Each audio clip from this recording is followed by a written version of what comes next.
নমস্কার। শ্রীমদ্ ভাগবত গীতা দ্বিতীয় অধ্যায় সাংখ্যযোগ শ্লোক ৩। ক্লৈবং মহ স গম পার্থ নৈতত্য যুপপদ্যতে ক্ষুদ্রং হৃদয় দ্রৌবলং তক্তস্তিষ্ঠ পরন্তপ। ক্লৈবং অর্থাৎ ক্লীবত্ব, মাস্ম অর্থাৎ করুণা, গম অর্থাৎ গ্রহণ কর, পার্থ হে পৃথাপুত্র, ন কখনোই নয়, এতৎ এই, তুই তোমার, উপপদ্যতে উপযুক্ত, ক্ষুদ্রম ক্ষুদ্র, হৃদয়ের, দ্রৌবলম দুর্বলতা, ত্যক্তন পরিত্যাগ করে, উত্তিষ্ঠ উঠ, পরন্তপ শত্রু দমনকারী।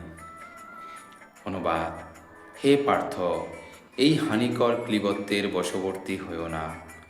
এই ধরনের আচরণ তোমার পক্ষে অনুচিত। হে পরন্তপ, হৃদয়ের এই ক্ষুদ্র দুর্বলতা পরিত্যাগ করে তুমি উঠে দাঁড়াও। তাৎপর্য: অর্জুনকে এখানে পার্থ নামে সম্বোধন করা হয়েছে, অর্থাৎ যিনি শ্রীকৃষ্ণের পিতা বসুদেবের ভগ্নী পৃথার পুত্র। তাই শ্রীকৃষ্ণের সঙ্গে অর্জুনের রক্তের সম্পর্ক হয়েছে। ক্ষত্রিয়ের সন্তান যদি যুদ্ধ করতে অস্বীকার করে, তাহলে সে কেবল নামেই ক্ষত্রিয়।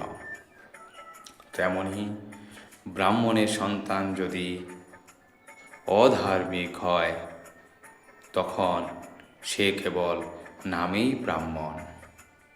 এই ধরনের ব্রাহ্মণ ও ক্ষত্রিয়েরা তাদের পিতার অযোগ্য সন্তান।